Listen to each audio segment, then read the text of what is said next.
In other health news, I want to call it the soda wars, okay? The soda wars. Should SNAP benefits, food stamps, be used to buy soda, junk food, potato chips, all kinds of crazy stuff that makes you fat, out of shape, and ultimately puts you in the hospital that my taxpayers are going to have to pay for these people to make themselves better? Here's the deal, folks. If I'm paying for your food like I do to my son, you're not getting candy bars, okay? You want to buy it on your own dime, have at it. I am not for food bans, okay? I'm really not. You want to do that on your own.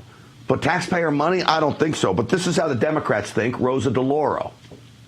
The fact is that people are always complaining about food stamp recipients of what they spend their money on. The allocation is so low that at the beginning of the month, you can buy eggs and milk and juice, etc. At the end of the month, because the money has run out, you are forced to purchase soda and chips, etc., which are empty calories for people. So we need to understand that people want to feed their kids and they want to feed them nutritious food.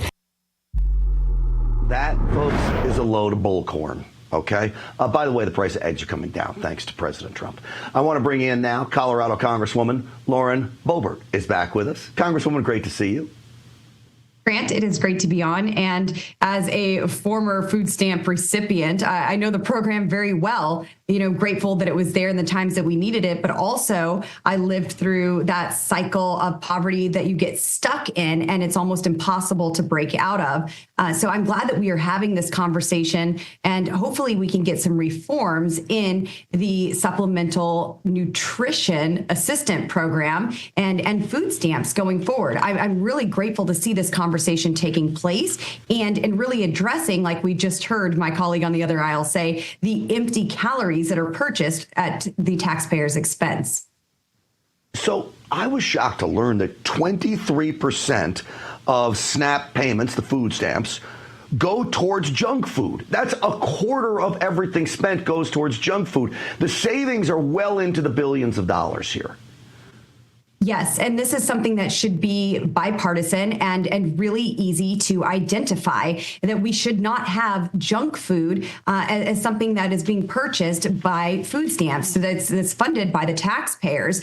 If you go to a deli in a grocery store and try to get a hot rotisserie chicken, you will be denied with your food stamp card and have to supplement cash at the register with that, with your other items. And that's the way it should be when it comes to junk food like soda and candy and maybe other products that are ultra processed and really unhealthy and don't fit those nutrition guidelines. I put out a post. Matt Walsh has been really hot on this topic as well. And unfortunately, we are seeing big soda, big junk food kind of come in and say, no, anyone receiving food stamps needs this to continue. These items must be approved. But if someone is receiving items from WIC, which is another nutritional supplemental program, there is a voucher system and it's only approved items. So I think we can eliminate a lot of waste here and really support the MAHA agenda and get kids healthy again by eliminating junk food and sodas from the purchasing list on food stamps. I don't think that the soda companies and the junk food companies are sincere about wanting these people to have choices. This is about having people spend money on their products and putting cash in their pockets while they put fat around people's waistlines.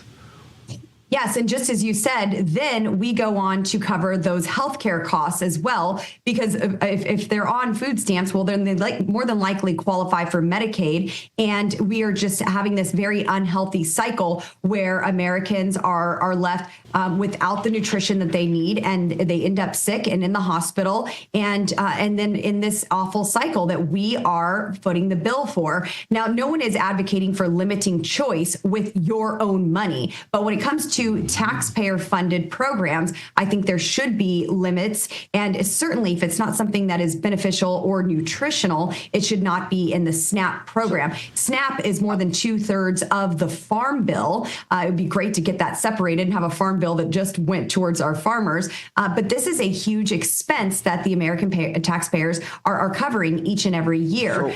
So you can have your freedom to have all of the soda and candy that you want with your own money. money. I'm not justifying any kind of sugar tax or soda tax or anything like that. Sin taxes, I think, are some of the worst taxes. But when it does come to food stamps, I think we need to have a conversation, and Congress needs to codify that into legislation. We do move forward with the SNAP legislation. I'm glad you brought up the idea of choice, because you may remember, I'm sure you do, when Mayor Bloomberg tried to ban big sodas, the big gulps in New York City, and conservatives came out very hard and said, you can't be banning big sodas. Like, I will argue why you shouldn't drink it, but I'm not going to ban you from buying it. It's your choice, your money. Buy whatever you want. I'll try to tell you why you're wrong about it. This is very different than using taxpayer money. And Democrats and big soda are trying to conflate the two here. Yes, and the two cannot be conflated. They're absolutely separate. What you choose to spend your money on, that is completely different than actual government programs that are designed to keep you and your family healthy. Nutrition is the key word in the SNAP benefit package. It says supplemental nutritional assistance, and that's the part that we want to focus on. That's where we want to support Secretary Kennedy and his Make America Healthy Again agenda. This is what America voted for. We voted for a healthy America again. And I think this is one step in getting back in that direction. But yeah, you got I think a 12-pack of soda is probably like $10 nowadays. You got an extra $10 you want to spend on some soda, go for it. When it comes to food stamps, we need to have a conversation here in Congress and get this fixed. Boy, if you could make a healthy potato chip, you'd make millions, because I love potato chips, but they're not healthy. Chips are great. You just got to make sure it's not cooked in seed oil. There you go. Congresswoman Lauren Boebert, it's always great to see you. Thank you for coming on tonight, as always. We'll see you soon. Thanks, Grant.